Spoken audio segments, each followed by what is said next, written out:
A gente precisa falar sobre o avanço da PEC medieval, da PEC dos abusadores, que avançaram na Câmara dos Deputados. Vamos começar por esse vídeo da Mídia Ninja, que a Sâmia Bonfim dá uma bela resposta para a Júlia Zanata. Vamos ver juntos aqui esse vídeo.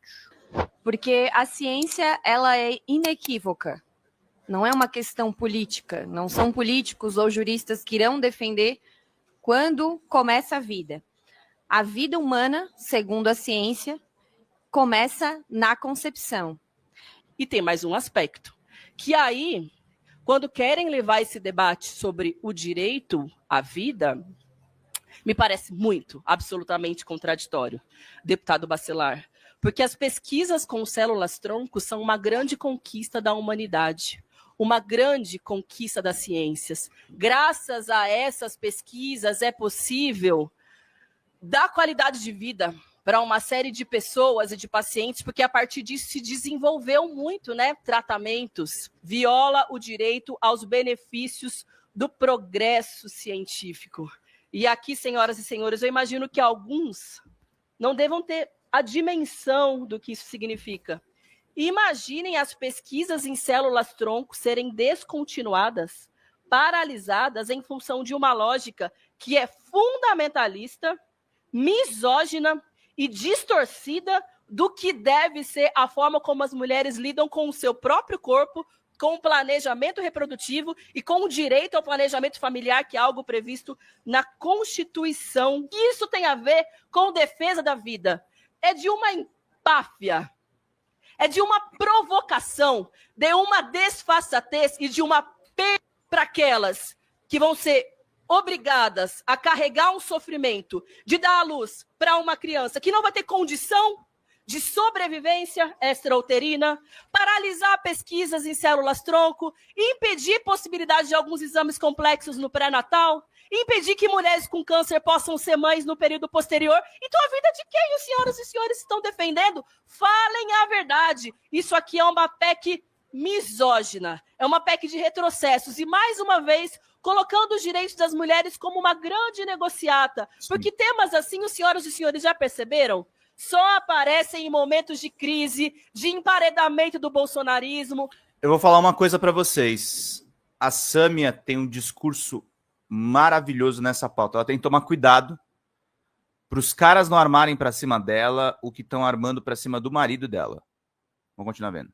No momento em que são desmascarados, que estão pelas cordas e que podem e devem ser presos pelos crimes contra a democracia que cometeram, é que atrocidades como essa aparecem para agitar para sua base social, para fingir que estão no comando das decisões. Mas não estão. Essa PEC provavelmente vai ser aprovada no dia de hoje. Mas saibam que as digitais dos senhores vai estar contra a vida de milhões de mulheres brasileiras ao aprovar essa tragédia. Presidente, a PEC 164 de 2012 foi proposta pelo ex-deputado cassado Eduardo Cunha e ela foi resgatada na nossa CCJ em pleno 2024, poucos meses após o Brasil ter se levantado contra o PL do estupro, o PL 1904, que possibilitou aquele momento, aquela ampla mobilização, expressar a opinião da maioria da população brasileira. E eu afirmo que a maioria da população brasileira, porque inclusive foram feitas pesquisas por diferentes e respeitados institutos de pesquisas, aferindo a opinião da população sobre o PL 1904, e havia uma maioria contrária, inclusive entre evangélicas e religiosas, contrários ao 1904. Mas o alerta que eu quero fazer é que a PEC 164, ela é pior do que o PL do estupro, ela é muito pior. Porque aquele PL ele era específico para não permitir o direito ao aborto em gestações acima de 22 semanas, o que impactaria, sobretudo, meninas, que são a maior parte das vítimas de estupro no nosso país. Aquelas, inclusive, que têm menos de 13 anos de idade, que não têm culpa da violência que sofreram, não têm culpa de terem engravidado dessa violência e que, portanto, sim, desde 1940, tem o direito ao estupro. Essa PEC também atinge esses casos, mas ela vai além, porque ela não impõe limite gestacional. Não se trata apenas a partir das 22 semanas, mas em qualquer tempo gestacional. Então, nesse aspecto, já é pior. mas há outros aspectos, porque ela impede o direito ao aborto, inclusive quando significa risco de morte para a gestante. E aqui eu quero deixar bem claro, essas mulheres escolheram ser mães. Muitas planejaram, sonham em ser mães. E também não é culpa delas que o desenvolvimento da gestação significou o desenvolvimento de doenças que possam colocar a sua própria vida em risco. E sim, nesse caso, hoje, pela definição do tribunal, elas podem ter a possibilidade de abortar. Porque não é justo com essa mulher que um sonho, um desejo, seja transformado nessa tragédia, dessa magnitude. Essa PEC também é um retrocesso para aqueles casos de gestação com fetos anencéfalos e que, portanto, não tem possibilidade de vida extrauterina. Porque isso, para algumas mulheres, pode significar uma dor e uma tortura. E pode ser opção, escolha dessa mulher não levar adiante uma gestação que ela sabe que vai significar uma impossibilidade de vida extrauterina. Portanto, a gente está falando de um retrocesso secular, histórico, um ataque profundo aos direitos das mulheres no campo sexual e reprodutivo. Mas também é um ataque para aquelas mulheres que optaram por ser mães, mas não conseguem no método tradicional, que é o método por fertilização in vitro, que ao contrário do que disse a deputada Daniela Cunha, sim, afeta esse direito tão fundamental para muitas mulheres, casais, inclusive casais homoafetivos, que buscam esse método para realizar o sonho de ter um filho. Sim. Porque se a vida é desde a concepção, e se isso deve estar inserido na Constituição Federal, não é possível nenhum tipo de manipulação sobre embriões que pode significar o descarte natural de alguns desses embriões, porque é desse modo que se dá o método da fertilização in vitro. Portanto, para aquelas mulheres que querem ser mães, essa PEC também é um retrocesso. Vejam a gravidade do problema.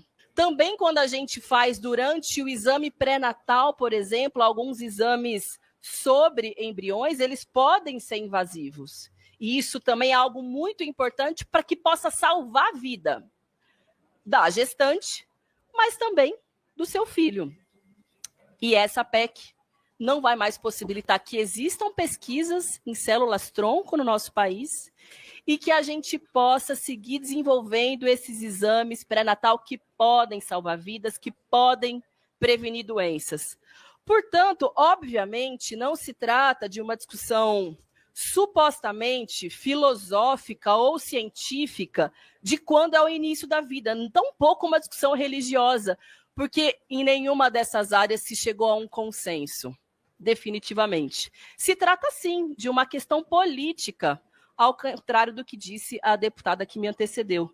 E é uma opção política de impor às mulheres brasileiras uma vida de dor e de sofrimento. Para aquelas que não querem ser mães, porque não são obrigadas a carregar a gestação de um estuprador, mas para aquelas que querem ser mães, mas não vão poder, porque não conseguem no método tradicional, mas também não vão poder no método de fertilização in vitro. Então, em suma, presidente, elencando os tópicos, e aqui eu quero agradecer ao movimento Criança Não é Mãe, que é composto por uma série de entidades, de defensoras públicas, cientistas, um movimento feminista, uma série de trabalhadoras da saúde, como o Coletivo Feminista Sexualidade e Saúde, Rede de Desenvolvimento Humano, o Movimento Nem Presa Nem Morta, Rede Nacional Feminista de Saúde, o CFEM, a CLADEM, Católicas pelo Direito de Decidir, o Grupo Curumim. Quero também saudar a Vaz e todas as demais entidades, como Minha Sampa, que mobilizaram através das redes sociais, coletando assinaturas para um abaixo-assinado, para expressar a opinião contrária a essa lógica de retrocesso sobre as mulheres brasileiras e elencar boa parte dos argumentos que sustentam a nossa contrariedade a essa PEC. Primeiro, ela obriga mulheres, crianças e pessoas que podem gestar a manter gestações que representam risco de perda da vida. E aqui é um alerta para aqueles que se dizem defensores da vida e que querem imputar o crime de assassinato para aquelas que não acham justo que uma mulher siga em sofrimento, siga sob uma lógica de tortura, porque é isso que significa essa PEC. Não. Vocês não estão defendendo a vida de absolutamente ninguém. Querem condenar essas mulheres que optaram, escolheram e desejaram a sua gravidez a morrerem, porque caso elas optem pela interrupção da gestação, elas podem ser condenadas, criminalmente, inclusive, porque é isso que vai estar dizendo a Constituição Federal Brasileira. Obriga crianças, mulheres, vítimas de violência sexual a serem mães. Esses dias eu pude ver uma das deputadas aqui da nossa CCJ carregando aquela clássica imagem do bonequinho do feto como uma forma de chacota, de humilhação, muito provavelmente para querer chocar, espantar, constranger as mulheres que são contrárias a essa PEC. Mas se querem ir para a política de choque, eu imagino que em algum momento esse bonequinho deve surgir aqui na nossa CCJ. Eu quero que os senhores e as senhoras imaginem uma criança de 10 anos vítima de estupro grávida. E eu quero que os senhores imaginem essa criança desenvolvendo essa gestação. Eu gosto muito dessa fala da Sâmia nesse trecho especificamente, porque ela está explicando essa é uma tática que, por exemplo, o Eduardo Girão usou na época contra o então ministro Silvio Almeida. E teve também aquela performance daquela mulher no Senado encenando um aborto. Imaginem uma criança grávida vítima de abuso. É medieval. O paralelo da Sâmia está perfeito. E eu vou encaixar essa pauta em outras problemáticas que a gente viu ao longo da nossa semana. Vamos lá. E sendo obrigada a ser mãe de uma criança. Essa cena não choca, vossas excelências? A mim me choca. A mim, como mãe de uma criança de 3 anos, é estarrecedor imaginar que essa é a prioridade das senhoras e dos senhores. Obrigar essa menina que passou, sabe-se lá por quais tipos de tortura, de violência, a sua vida inteira, ainda mais considerando que na maioria dos casos é dentro de casa, ela nem sequer conseguiu entender o que estava acontecendo, obrigá-la a ser mãe do filho do seu estuprador. É isso que as senhoras e os senhores estão defendendo. E não se trata de uma gestação avançada que, como no PL 1904, vossas excelências queriam dizer que era uma irresponsabilidade da gestante esperar tanto tempo para recorrer ao aborto. É qualquer semana gestacional, qualquer prazo gestacional. Não pode, porque de acordo com a concepção de vossas excelências, a vida se estabelece desde a concepção. E a vida dessa menina, aparentemente, não tem a menor importância para nenhum dos que estão defendendo essa atrocidade. Viola o direito ao planejamento familiar, que inclusive é um aspecto da nossa Constituição Federal.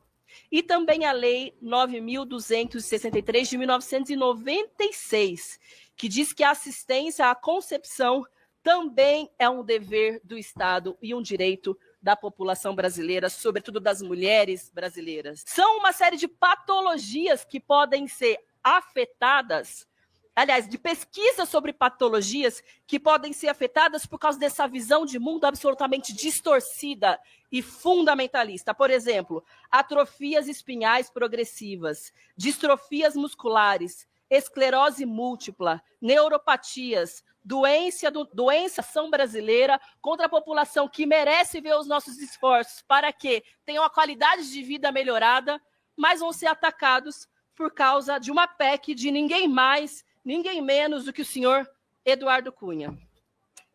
Pode impedir o acesso das mulheres a diagnósticos de pré-natal, porque as técnicas para realizá-las podem ser consideradas invasivas contra o embrião. Porque se é desde a concepção à vida, o embrião, que é uma fase posterior, se tiver alguma invasão, alguma violação, pronto, aí você está ferindo a Constituição Federal. Então, peraí, a mulher que desejou, escolheu ser mãe, que teve acesso ao exame pré-natal, que, aliás, diga-se de passagem, infelizmente não é uma realidade para todas as mulheres que engravidam no nosso país, ela simplesmente não vai poder ter acesso a esse exame que é mais completo e complexo. Por quê?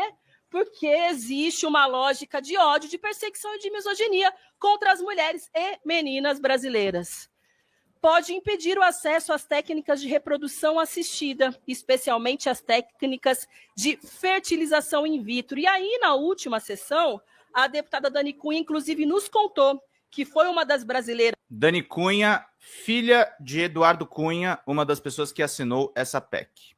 que puderam ter acesso ao processo de congelamento de embriões, que é algo que vem crescendo muito no nosso país, ainda que seja ainda de difícil acesso, porque ele é muito caro e são pouquíssimas mulheres brasileiras e famílias, né, que têm condição de pagar. Mas essa técnica, tanto da transmissão de STs, tentativa de preservar preventivamente os gametas que podem estar ameaçados por alguma doença, como endometriose, ou mesmo câncer, há mulheres que têm câncer, como, por exemplo, o câncer de mama, uma mulher que eu conheci esses dias, que ela teve a opção de congelar os seus óvulos para, no momento que ela se recuperar da doença, ela poder acessar um método de reprodução. Não vai poder mais. Teve câncer, não pode mais congelar embrião, não pode mais congelar o óvulo, não pode mais desenvolver o sonho de ser mãe. Por quê? Eu lhes pergunto por quê. E o que isso tem a ver com defesa da vida? O que isso tem a ver com defesa da vida? O discurso da Sâmia é muito certeiro em todas essas questões. E, queridos, eu queria começar essa live, a gente ainda vai destrinchar mais informações a respeito da PEC medieval, da PEC do estuprador, da PEC do abusador, mas dizer uma coisa para vocês, a gente passou por uma semana de altas emoções. Obrigado, Marcelo Forte. Já batemos aqui a nossa meta de membros. Olha que coisa bacana. Precisamos, meus caros, precisamos de R$100 de Pix, preferencialmente, ou de Superchats. Pix é folhademocrata@gmail.com. Se for contribuir com Pix, diga o valor no chat, tá, gente? Tava esperando a Sâmia falar porque, né? Sâmia, bom dia. Bom dia, Sâmia, exatamente. A gente podia ter uma sessão aqui na nossa live, né? Bom dia, Sâmia, que são os cortes com os melhores discursos dela. Mas a gente teve uma semana, gente, de altas emoções com a queda do inquérito do Bolsonaro, que é o tema principal aqui da live. Mas não se enganem. Mesmo com Bolsonaro preso, mesmo com Bolsonaro humilhado, mesmo com Bolsonaro implorando uma anistia, que é a notícia que saiu na Folha de São Paulo e que o Reinaldo destrinchou na coluna dele, mesmo com isso acontecendo, os bolsonaristas já entenderam o timing da situação e estão liberando as suas próprias pautas bombas.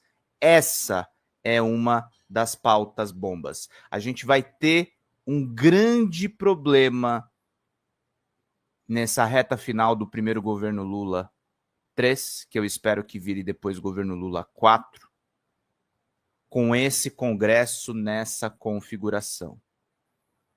E me amedronta muito Glauber Braga estar prestes a ser cassado e Hugo Mota, o sucessor de Arthur Lira, se eleger com apoio do Partido dos Trabalhadores.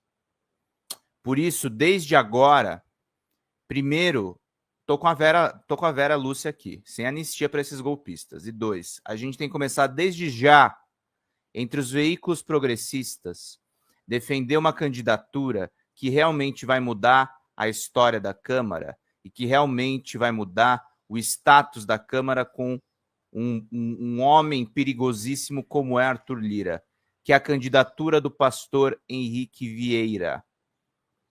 O pastor Henrique Vieira é o cara que pode efetivamente mudar a correlação de forças do Congresso e afundar de vez pautas como essas que atacam os direitos reprodutivos das mulheres, que a Sâmia Bonfim denuncia tão bem nessa questão toda. Pautas que atentam contra a vida das mulheres, contra a humanidade, que atendem aos interesses do Brasil paralelo, que atendem aos interesses mais escusos da extrema-direita. O Congresso Nacional está sendo cúmplice dos crimes dos bolsonaristas. Está sendo cúmplice de uma lógica medieval, de uma reação à eleição do presidente Lula. Eles tentaram dar um golpe com tanques, eles tentaram dar um golpe com forças especiais, eles tentaram assassinar um ministro da Suprema Corte, tentaram envenenar um presidente da República. E eles não vão parar aí. Eles não vão parar aí. Não vão parar aí. Nós precisamos ter uma reação organizada. Nós precisamos ter uma ofensiva organizada. Com esse Congresso vai ser difícil o Henrique Vieira ganhar essa presidência, mas a gente tem que colocar um nome. A gente tem que disputar. A gente tem que ir atrás em cima dessas coisas todas.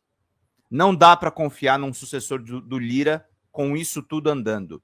Lira que, inclusive, questionou as últimas operações da Polícia Federal e a retirada do sigilo do inquérito do Alexandre de Moraes. Estou tomando nessa caneca aqui, que é maior, gente, que está muito quente, mas a caneca que vocês podem adquirir por 80 pilas no Pix é esta belíssima caneca aqui da Folha Democrata. Tá certo, meus queridos? Mas a gente precisa ter uma reação organizada. O ministro Haddad anunciou um pacote interessante essa semana de cortes de custos, que não é a melhor coisa do mundo, mas já coloca a economia num caminho certo e começa a mexer nos penduricalhos desses militares. Isso é muito importante. Já o começo de alguma coisa é importante e a gente precisa ter uma reação organizada. Não vai ser fácil. Não é porque nós ganhamos a eleição de 22, gente, que eles deixaram de existir. E eles não são a direita liberal. Nós estamos lidando com extremistas de direita. Nós estamos lidando com pessoas que estão formando terroristas. Pessoas que estão formando terroristas. O que aconteceu com o tio França em Brasília não foi acaso, é método. Eles estão extremizando as pessoas nos grupos de WhatsApp. Eles estão instigando elas a agredir pessoas como nós, pessoas de esquerda. Estão instigando essas pessoas a tirar a vida do presidente da República. É com essa gente que a gente está lidando. O Bolsonaro tinha um discurso pós-golpe. Eles estavam dando como certo que o Lula não ia subir a rampa. Eles estavam dando como certo que a democracia seria efetivamente rasgada. Luiz Erundina fez um discurso muito lindo quando Glauber Braga, para proteger Glauber Braga, e ela falou uma coisa muito importante. Ela falou: eu lutei muito para a gente chegar nessa democracia, mas a democracia é como uma flor delicada. Ela precisa ser protegida todo dia. Ela precisa ser protegida todo dia. Sem a proteção dessa planta, sem proteção dessa democracia, a gente vai ter problemas muito grandes. A gente pode ter o retorno de uma ditadura. E eles já tentaram com Bolsonaro e vão tentar de outras formas. E isso não é uma teoria da conspiração, isso não é uma perspectiva pessimista. Isso é uma realidade. A gente precisa ter instituições fortes, a gente precisa que a Polícia Federal continue trabalhando, a gente precisa que a Suprema Corte esteja efetivamente contra esses golpistas, a gente precisa de tudo em funcionamento. Porque se as coisas não estiverem em funcionamento, nós podemos ter uma outra ditadura, ou com Bolsonaro no poder, ou com esses militares no poder, e vai ser algo gravíssimo para o país. Ditadura nunca mais, e precisamos colocar esses golpistas na cadeia. Principalmente porque eles não estão criando só uma ditadura com teor militar. O que está sendo cultivado é fascismo. E fascismo tem uma característica muito peculiar com a população, porque ele é popular. Ele é popular. Então vamos ficar atentos.